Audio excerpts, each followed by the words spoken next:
বান্টি, তুমি কি আইসক্রিম খাচ্ছো? এটা কি খেতে অনেক মজা। আমারও না আইসক্রিম খেতে খুব ইচ্ছে করছে। আমাকে একটু দাও না, আমি তো কখনো আইসক্রিম খাইনি। একটু দাও বান্টি। আইসক্রিম খেতে ইচ্ছে করছে বললেই হলো? আমাদের বাড়িতে টাকাও আছে, অনেক আইসক্রিমও আছে। আমি তোকে আইসক্রিম দিতে পারবো না। কেন দিব তোকে? তোর বাবা মাকে বলবি আইসক্রিম কিনে দিতে। এরপর সেখানে বান্টির মা বাঘিনী চলে আসে আর সে এসেই বলতে থাকে যে, আরে বান্টি, সেই কখন থেকে তোকে ডাকছি, বাড়ির কোথাও তোকে খুঁজে পেলাম না। তুই এখানে কি করছিস? আইসক্রিম নিয়ে এখানে এসে খাচ্ছিস? আর এই ছোট লোক কাঠুরের মেয়ে এখানে কি করছে? এই মিনা, এই বান্টির কাছে তুই কি করছিস রে? এক্ষুনি বাড়ি যা বলছি। মা দেখো না, মিনা আমার কাছে কতক্ষণ ধরে আইসক্রিম চাইছে। ওকে কখন থেকে বলছি আইসক্রিম দিব না, তবুও আমার কাছে দাঁড়িয়ে রয়েছে। মিনা, তোদের মতো ছোট লোকেরা সবসময় অনেক লোভী হয়। ঠিকই আমার ছেলেকে ভুলিয়ে ভালিয়ে আইসক্রিম খেতে চলে এসেছিস। এখান থেকে চলে যা বলছি। বাঘিনী রানীমা, তুমি আমাকে এভাবে কেন বলছো? তোমাদের তো অনেক টাকা, তোমরা আইসক্রিম কিনে খেতে পারো। আমি কখনো আইসক্রিম খাইনি, আমাদের তো অত টাকা নেই। এই জন্য বান্টির কাছে একটু আইসক্রিম চেয়েছি। ঠিক আছে, আমি চলে যাচ্ছি এক্ষুনি, আর আসবো না বান্টির কাছে। একথা বলে মিনা মনটা খারাপ করে সেখান থেকে চলে যায়। বাবা, ও বাবা, আমাকে কি একটা আইসক্রিম কিনে দিবে? আমার না অনেক আইসক্রিম খেতে ইচ্ছে করছে। জানো বাবা, স্কুল থেকে ফেরার সময় দেখি বান্টি আইসক্রিম খাচ্ছে। আমি ওর কাছে একটু আইসক্রিম খেতে চেয়েছিলাম। বান্টির মা আর বান্টি আমাকে অনেক কথা শুনিয়ে দিয়েছে। মিনা, একটা আইসক্রিমের দাম অনেক টাকা। কেন বায়না ধরছিস মা? তোর বাবা যে টাকা রোজগার করে সেটা দিয়ে তো আমাদের সংসারটা চালাতেই হিমশিম খেয়ে যাচ্ছি। আর তুই কেন বাঘিনী ও বান্টির কাছে আইসক্রিম খেতে চেয়েছিস? গিন্নি, আমার মেয়েটাকে তুমি এভাবে কেন বলছো? মিনা, তুই চিন্তা করিস না মা। আমার তো রোজগারের অবস্থা ভালো না। হাতে একটু টাকা হলেই আমি তোকে আইসক্রিম কিনে দেবো মা। ঠিক আছে বাবা, আমি আর কখনোই আইসক্রিম খেতে চাইবো না। তোমার কাছে যখন টাকা হবে তুমি আমাকে তখনই আইসক্রিম কিনে দিবে। আমি আর কখনো বলবো না আইসক্রিমের কথা। মিনা, আমি পুকুর ঘাটে জল আনতে যাচ্ছি, তুই কিন্তু বাড়ি থেকে কোথাও যাবি না।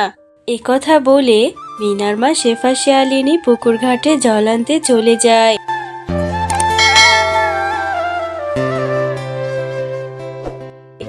আরে, এই পুকুর ঘাটে এই বুড়িটা কি করছে? আবার এখানে দেখছি 1000 টাকার একটা নোটও পড়ে আছে। তাহলে কি এই টাকাটা ওই বুড়িমার? বুড়িমা, ও বুড়িমা, এখানে কি করছেন আপনি? এই যে এখানে টাকা পড়ে আছে, এই টাকাটা কি আপনার? আরে, বুড়িমা তো কথাই বলছে না। এখানে তো বুড়িমা ছাড়া কেউই নেই, তাহলে টাকাগুলো কারই হবে? বুড়িমা, আপনি এদিকে তাকান, কথা বলছেন না কেন? আপনার টাকাটা তো নিয়ে নিন। শিয়ালিনী, আমি এখানে টাকাটা রেখে তোমাকে পরীক্ষা করছিলাম। তোমার মনে সত্যি কোনো লোভ নেই, তুমি অনেক ভালো, তাই আমি তোমাকে সাহায্য করতে চাই। তুমি বলো তোমার কি প্রয়োজন, আমি তোমাকে দিয়ে সেটা সাহায্য করব। আমার তেমন কিচ্ছু চাই না পরি। আমি যে একজন হতভাগিনী মা, আমার মেয়েটা আমার কাছে একটা আইসক্রিম খেতে চেয়েছে। টাকার অভাবে আমি ওকে একটা আইসক্রিম কিনে দিতে পারিনি। তোমার যদি দেওয়ার থাকে আমাকে একটা আইসক্রিম দাও, যাতে আমি আইসক্রিমটি নিয়ে আমার মেয়েকে দিতে পারি। শিয়ালিনী, তুমি আর কেঁদো না। এই নাও, এই গাছের চারাটি আমি তোমাকে দিয়ে দিচ্ছি। এটা বাড়িতে নিয়ে রোপণ করবে, কালকে দেখতে পাবে এই গাছটাতে অনেক আইসক্রিম ধরবে। তুমি সত্যি বলছো পরি? সত্যি এই গাছটাতে আইসক্রিম হবে? তাহলে তো ভালোই হবে, আমার মেয়েটাকে আমি আইসক্রিম খাওয়াতে পারবো। তোমাকে যে কি বলে ধন্যবাদ দেব, তুমি অনেক ভালো গো। এরপর শেফা শিয়ালিনী পরীর দেওয়া সেই চারা গাছটি বাড়িতে নিয়ে যায় আর বাড়িতে নিয়ে তার উঠোনের সামনে রোপণ করতে থাকে। আরে গিন্নি, তুমি এখানে কি করছো? এই চারা গাছটা কোথায় পেলে? এই চারা গাছটা উঠোনে রোপণ করছো কেন? এরপর শেফা শিয়ালিনী মিচকে শিয়াল ও তার মেয়ে মিনাকে সবকিছু খুলে বলতে থাকে। মা, তুমি সত্যি বলছো এই গাছটা থেকে আইসক্রিম হবে? তাহলে তো অনেক মজা হবে। আমি প্রতিদিন অনেক অনেক আইসক্রিম খেতে পারবো, তাই না মা?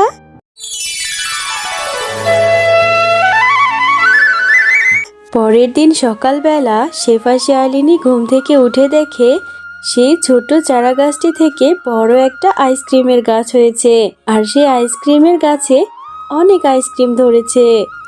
মা, বাবা, দেখো না আমাদের উঠানে কত বড় একটা আইসক্রিমের গাছ হয়েছে, কত আইসক্রিম ধরেছে। এই সব আইসক্রিম এখন আমরা খাবো। আমি প্রতিদিনই আইসক্রিম খেতে পারবো, তাই না? ওগো, এবার বোধহয় আল্লাহ আমাদের মুখ তুলে তাকিয়েছে। তোমাকে আর কাটতে হবে না, তাই না? এখন থেকে তুমি গাছ থেকে কিছু করে আইসক্রিম পেড়ে বাজারে নিয়ে বিক্রি করবে, তাহলে আমাদের সংসারটা ভালো মতোই চলে যাবে, তাই না? এরপর মিচকে শিয়াল গাছ থেকে কিছু আইসক্রিম পেড়ে বাজারে নিয়ে বিক্রি করতে থাকে, আর তাদের সেই আইসক্রিম গাছের কথা তাদের বনের অন্য পশুরাও জেনে যায়। ওগো, শুনেছো? আমাদের বনের শেফা শিয়ালিনী নাকি এক মায়াবী পরীর থেকে একটা গাছ পেয়েছে, সেই গাছে আবার আইসক্রিম হয়। তাই নাকি? এটা কি বলছো বউ? সত্যি যদি ওই শেফা শিয়ালিনী পেয়ে থাকে, তাহলে তুমিও যাবে ওই পুকুর ধারে গিয়ে তুমিও শেফা শিয়ালিনী যেভাবে চারা গাছ পেয়েছে সেভাবে তুমিও চারা গাছ নিয়ে আসবে। এরপর বাঘিনী শেফা শিয়ালিনী যেই পুকুর ধারে জল আনতে গিয়েছিল, সেও সেখানে জল আনতে যায়।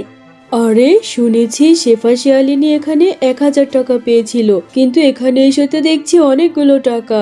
নিশ্চয়ই বুড়ি মায়ের এতগুলো টাকা না। আমি এই টাকাগুলো কলসির মধ্যে লুকিয়ে রাখবো, আর বাকি 1000 টাকা বুড়িমাকে দেব। বুড়িমা, ও বুড়িমা, আপনি এখানে বসে আছেন? এখানে আপনার টাকাটা পড়ে পেলাম। এই নিন আপনার 1000 টাকা। এই 1000 টাকা নিয়ে নিন, আর আমাকে একটা জাদুর আইসক্রিমের গাছ দিয়ে দিন। বাঘিনী, তুমি অনেক লোভী। আমি তো এখানে 1000 টাকা রাখিনি, আমি এখানে অনেকগুলো টাকা রেখেছিলাম। তুমি এতটুকু টাকার লোভ সামলাতে পারোনি। তুমি একজন রাজার বউ হয়েও এত সামান্য টাকার লোভ সামলাতে পারোনি। সামান্য আইসক্রিমের গাছের জন্য তুমি এখানে চলে এসেছো, তাই তোমাকে তোমার লোভের জন্য শাস্তি পেতেই হবে। এই নাও, আমি তোমাকে জাদুকরী শক্তির মাধ্যমে গরিব করে দিচ্ছি। এখন থেকে তুমি সাধারণ পশুর মতোই দরিদ্র। তোমার বাড়িতে রাজপ্রাসাদ, সন্তান, স্বামী সবকিছুই গরিব হয়ে গেছে। পরি, তুমি আমাকে দয়া করে ছেড়ে দাও। তুমি এভাবে আমাকে শাস্তি দিও না। আমি ভুল করেছি। আমি শেফা শিয়ালিনীর সামান্য আইসক্রিমের গাছের লোভে এত কিছু করেছি। আমি আর জীবনে কোনোদিনই লোভ করব না। তুমি আমাকে ছেড়ে দাও। আমার সব ধন সম্পদ ফিরিয়ে দাও। আমি এরকম ভুল আর জীবনেও করব না।